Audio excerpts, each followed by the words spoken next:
दुनिया। दोस्तों, अमीर होना आज की इस दुनिया में सबसे बड़ी चाहत हो गई है।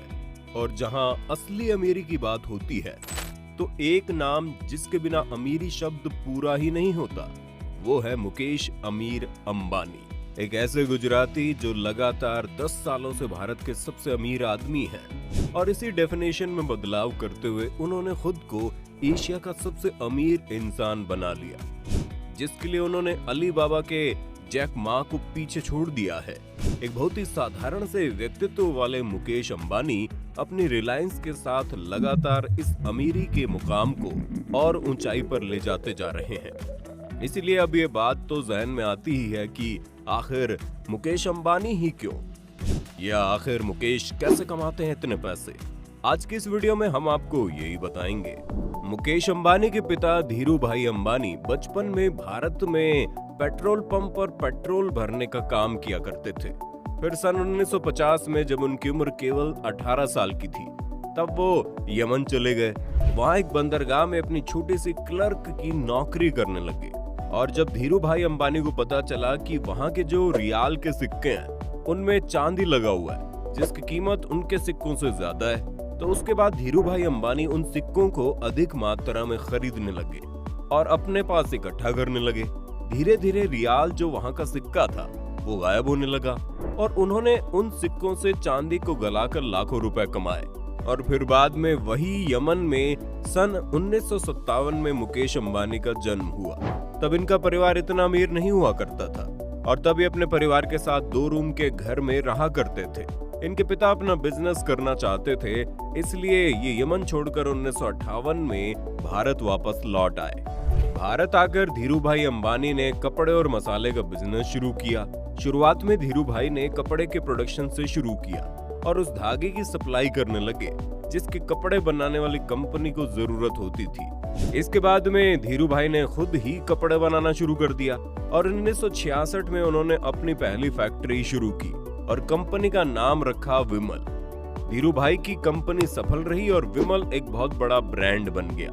लेकिन फिर भी मुकेश अंबानी की स्कूल लाइफ एक मिडिल क्लास फैमिली में ही बीती थी।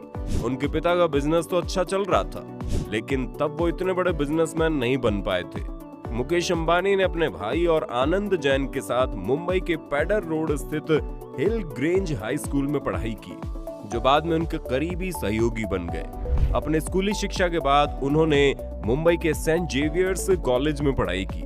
इसके बाद उन्होंने इंस्टीट्यूट ऑफ केमिकल टेक्नोलॉजी में केमिकल इंजीनियरिंग में बीई की डिग्री हासिल की। और फिर मुकेश अंबानी ग्रेजुएशन पूरा करने के बाद आगे की पढ़ाई करने के लिए अमेरिका चले गए। उन्होंने स्टैनफोर्ड यूनिवर्सिटी में एडमिशन तो ले लिया, लेकिन बीच में अपनी पढ़ाई छोड़ भारत आ गए, क्योंकि उस वक्त तक पिता का बिजनेस चल पड़ा था। इसी कारण उन्हें भारत लौटना पड़ा ताकि वो अपने पिता की मदद कर सके। असल में हुआ कुछ यूं था कि जब मुकेश अंबानी अमेरिका से एमबीए कर रहे थे, उसी दौरान धीरू भाई अंबानी को पॉलिस्टर फिलामेंट धागे को बनाने का सरकारी लाइसेंस मिल गया। इस लाइसेंस के मिलने के बाद धीरू भाई अंबानी ने पॉलिस्टर फिलामेंट धागे को बनाने के लिए पातालगंगा रायगढ़ महाराष्ट्र में मैन्युफैक्चरिंग प्लांट लगाया और फिर उन्होंने मुकेश अंबानी को अमेरिका से वापस बुला लिया। मुकेश अंबानी एमबीए की डिग्री अधूरी छोड़कर महाराष्ट्र वापस आ गए और इस तरह मुकेश अंबानी ने 24 साल की उम्र में रिलायंस इंडस्ट्रीज में अपना करियर शुरू किया। इंडस्ट्री में आने के बाद मुकेश अंबानी राशिक भाई के अंडर काम करने लगे। कुछ दिन काम करने के बाद धीरू भाई अंबानी ने अपनी मर्जी से मुकेश अंबानी को काम करने की पूरी आजादी दे दी। कोई भी फैसला लेना हो, मुकेश अंबानी अपने पिताजी से सलाह जरूर लेते थे। मुकेश अंबानी की पूरी आजादी से काम करने का फायदा रिलायंस इंडस्ट्रीज को मिला। 1985 में राशिक भाई की मौत के बाद पॉलिस्टर फिलामेंट धागे के प्लांट की पूरी जिम्मेदारी मुकेश अंबानी के कंधे पर आ गई। उन्होंने इस जिम्मेदारी को बखूबी संभाल लिया। 1986 में अंबानी परिवार को एक बड़ा झटका तब लगा जब धीरू भाई अंबानी को ब्रेन स्ट्रोक से गुजरना पड़ा और सारी जिम्मेदारी मुकेश और उनके भाई अनिल के कंधों पर आ गई। लेकिन दोनों भाइयों ने इस जिम्मेदारी को काफी अच्छे से निभाया।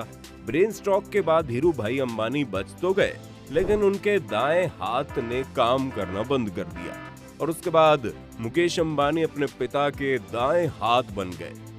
मुकेश अंबानी ने न केवल अपने पिताजी के बिजनेस को संभाला, बल्कि रिलायंस इंडस्ट्री में बहुत सारे नए बिजनेस प्लान लेकर आए, जिसकी वजह से रिलायंस इंडस्ट्रीज आगे की ओर बढ़ती गई।